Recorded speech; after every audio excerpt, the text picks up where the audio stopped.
Hello students. तो आज हम क्लास 12th की केमिस्ट्री का चैप्टर नंबर 1 सॉल्यूशंस का most important topic colligative properties and determination of molar mass को एनसीईआरटी से पढ़ेंगे और समझेंगे।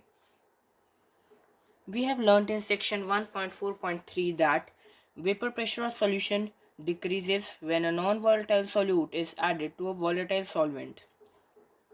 किसी भी सॉल्यूशन का वेपर प्रेशर कब कम होता है? जब उसमें नॉन वोलेटाइल सोल्यूट ऐड किया जाता है वोलेटाइल सॉल्वेंट के अंदर।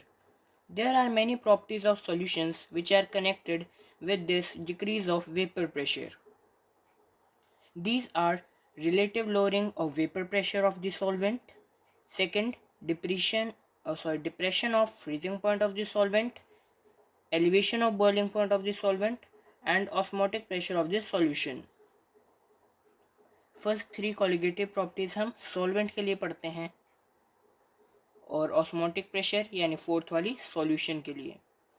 All these properties depend on the number of solute particles irrespective of their nature relative to the total number of particles present in the solution. ये चारों properties depend करती हैं कि सॉल्यूशन में कितने नंबर ऑफ सोल्यूट पार्टिकल्स हैं, बल्कि solute particles की नेचर पर डिपेंड नहीं करती। सिर्फ सोल्यूट के टोटल नंबर ऑफ पार्टिकल जो कि सॉल्यूशन के अंदर हैं उस पर ही डिपेंड होती हैं। Such properties are called colligative properties और इन्हीं प्रॉपर्टीज को हम कॉलिगेटिव प्रॉपर्टीज कहते हैं। Colligative from Latin co means together and ligare means to bind. To bind together, colligative का मतलब है to bind together. In the following sections we will discuss these properties one by one. So our first property is relative loading of vapor pressure. We have learnt in section 1.4.3 that the vapor pressure of a solvent in a solution is less than that of a pure solvent. किसी भी solution का जो vapor pressure होता है वो हमेशा एक pure solvent के लिए किसी पर्टिकुलर सॉल्वेंट एक सॉल्यूशन में से ज़्यादा होता है। यानी आपका जो प्योर सॉल्वेंट है उसका वेपर प्रेशर ज़्यादा होगा और सॉल्यूशन का कम होगा। Raoult established that the lowering of vapour pressure depends only on the concentration of solute particles and it is independent of their identity. Raoult ने बताया कि जो लोअरिंग ऑफ वेपर प्रेशर है वो सिर्फ सोल्यूट पार्टिकल्स की कंसंट्रेशन पे ही depend करता है और सोल्यूट पार्टिकल्स की आइडेंटिटी या फिर नेचर पर डिपेंड नहीं करता, इंडिपेंडेंट है। The equation 1.20 given in section 1.4.3 establishes a relation between vapor pressure of the solution, mole fraction and vapor pressure of the solvent, that is P1 is equal to Chi1 P1 naught। ये P1 Chi1 naught P1 is equal to Chi1 P1 naught थी Raoult's law की equation. Raoult's law. The reduction in vapor pressure of solvent delta P1 is given as delta P1 is equal to P1 naught minus P1 is equal to, अब इस P1 naught की जगह हम ये वाली पूरी value को सब्स्टिट्यूट करेंगे तो हमें मिलेगा P1 naught minus P1 naught Chi1। P1 naught को हम कॉमन ले लेंगे तो अंदर ब्रैकेट में बच जाएगा 1 minus Chi1। Knowing that Chi2 is equal to 1 minus Chi1, यहाँ पे Chi2 और Chi1 क्या है? मोल फ्रैक्शन है। Chi1 is mole fraction of component 1 and Chi2 is mole fraction of component 2. The equation reduces to delta P1 is equal to Chi2 P1 naught। 1 minus Chi1 की जगह हमने Chi2 को put कर दिया। In a solution containing several non-volatile solutes, non-volatile solutes वो solute जो कि vapour pressure नहीं फॉर्म करते। The lowering of the vapor pressure depends on the sum of mole fraction of different solutes। तो जो वेपर प्रेशर में जो lowering होगी जिसके अंदर ऐसे सॉल्यूशन जिसके अंदर बहुत सारे नॉन वोलेटाइल सोल्यूट्स हैं वो किसके ऊपर डिपेंड करेगा? Sum of mole fraction of different solutes. Equation can be written as delta P1 by P1 naught is equal to P1 naught minus P1 upon P1 naught is equal to chi 2. The expression on the left hand side of the equation as mentioned earlier is called relative lowering of vapor pressure.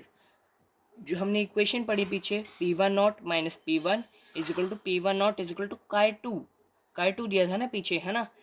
तो जो ये वाली side की equation है left side की, उसे हम कहते हैं relative lowering of vapour pressure, और वो मोल फ्रैक्शन ऑफ सॉल्यूट के बराबर होती है। मोल फ्रैक्शन का फॉर्मूला है N2 upon N1 plus N2। Therefore, the above equation can be written as P1 naught minus P1 upon P1 naught is equal to N2 upon N1 plus N2, since chi 2 is equal to N2 upon N1 plus N2. Here N1 and N2 are the number of moles of solvent and solute respectively present in the solution. N1 और N2 क्या है? Number of moles of solvent N1 and N2 है number of moles of solute present in the solution. For dilute solutions में solvent की quantity ज़्यादा होती है, इसलिए number of moles of solvent will be greater than number of moles of solute. Hence neglecting N2 in the denominator we have N2 हमने इसलिए neglect किया क्योंकि N2 की concentration N1 से बहुत ज़्यादा कम है, यानी N1 के कंपैरिजन में N2 बहुत कम है, इस करके हम उसे निगलेक्ट कर देते हैं। तो P1 naught minus P1 upon P1 naught is equal to N2 by N1, और P1 naught minus P1 upon P1 naught is equal to W2 by M2 into W1 by M1। N2 क्या है? Moles of solute upon moles of solvent. तो moles होते हैं हमारे given mass upon molar mass. W है given mass और M है molar mass. W2 means given mass of component 2 and W1 means given mass of component 1, where M2 means molar mass of component 2 and M1 means molar mass of component 1. Here W1 and W2 are the masses and M1 and M2 are the molar masses of the solvent and solute respectively. From this equation 1.28, knowing all other quantities, the molar mass of the solute M2 can be calculated. तो अब इस पहली colligative property को अच्छी तरह समझने के लिए हम एक एग्जांपल करेंगे। आपके एनसीईआरटी का example 1.6। The vapour pressure of pure benzene at certain temperature is 0.850 bar. Pure benzene का टेम्परेचर का वेपर प्रेशर किसी पर्टिकुलर टेम्परेचर पर है 0.850 बार। एक नॉन वॉलेटाइल और नॉन इलेक्ट्रोलाइट सॉलिड जिसका मास है 0.5 ग्राम, वो जब 39 ग्राम बेंजीन में ऐड किया हमने, तो वो पूछना चाहते हैं कि vapour pressure of the solution हो गया 0.845 बार। तो मोलर मास क्या है? सॉलिड सब्सटेंस जो है उसका मोलर मास क्या है? बेंजीन का मोलर मास 78। तो जो हमें सबसे पहले क्वेश्चन में दिया है ना, उस सब को हम सॉल्यूशन में लिख लेंगे। गिवन में हमें क्या गिवन है? P1 नॉट गिवन है 0.850 बार। P1 नॉट मतलब प्योर सॉल्वेंट का, प्योर यानी प्योर बेंजीन का जो वेपर प्रेशर है वो दिया है। P आफ्टर मिक्सिंग दिया है, P सॉल्यूशन का दिया है 0.845 बार। M1 दिया है यानी मास ऑफ बेंजीन दिया है 78 ग्राम पर मोल, और W2 है गिवन मास है हमारे पास सॉल्यूट का 0.5 ग्राम, और W1 गिवन मास है बेंजीन का 39 ग्राम। तो अब हम इसे relative lowering of vapour pressure वाले में सब्स्टिट्यूट करेंगे इन सभी वैल्यूज़ को।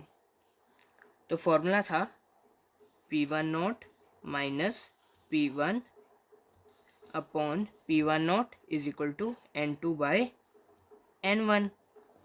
तो यही फॉर्मूला को हम यूज़ करेंगे। P1 naught 0.850 bar minus P1 0.845 bar upon P1 naught 0.850 bar. फिर N2 को हम लिखेंगे W2 बाई M2, और N1 को हम लिखेंगे W1 बाई M1, ये M कैपिटल ही है। W2 0.5 ग्राम M2 ही तो हमें फाइंड करना है, तो इसे हम ऐसे ही लिख देंगे। W1 है हमारे पास 39 ग्राम और M1 है 78 ग्राम।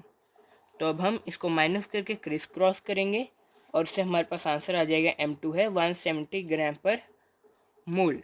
तो जो सॉलिड सब्सटेंस जो कि नॉन वोलेटाइल था, हमने बेंजीन के प्योर सॉल्वेंट में जो ऐड किया था वो उसका मोलर मास है 170 ग्राम पर मोल।